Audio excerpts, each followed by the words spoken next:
I'm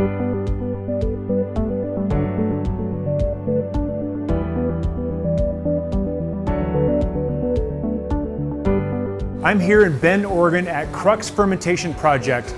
This is a state-of-the-art fermentorium run by legendary brewer owner Larry Sador. The beers you'll find here are globally inspired with a Pacific Northwest twist. But when you visit Crux, you'll find a bit of education as well as a beer from every color of the spectrum. Despite Crux being a leading brewery and one of the meccas of American craft beer, I still hear a bit of confusion about what color has to do with beer amongst consumers. I'm Jeremy Storton. I'm an advanced Cicerone and the host of the Good Beer Matters podcast. I've partnered with Brewery DB to bring you Trusted BrewKnowledge.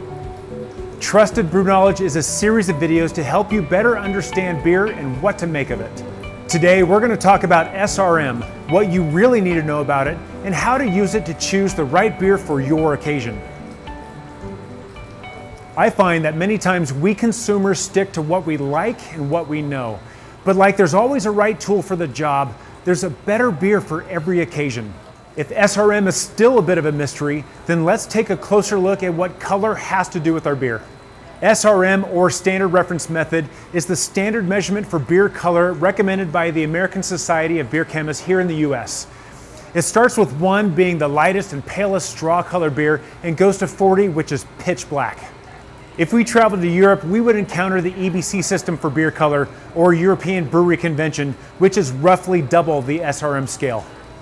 Since water, hops, and yeast have a minimal impact on the color of our beer, nearly all of it comes from malt. So, to understand the color and the corresponding flavor of the base beer, we need to look at the grains going into it. There are basically 3 types of barley malt that go into the beer. Pale base malts are the workhorses of the malt recipe, or the grist. These contribute flavors like crackers, honey, corn, biscuit, and grainy bread. Next, there are caramel or crystal malts. These are added for flavor and color to the beer. Common flavors here are caramel, toffee, nuts, toasty bread, and dark dried fruits. Lastly, there are roasted malts that are used judiciously to add color and flavors like coffee, chocolate, roasted nuts, and burnt toast. So the question is, how can understanding SRM help us choose the best beer for the occasion? By understanding that color often correlates to the flavor of our beer, we can then learn to choose the best beer for our occasion.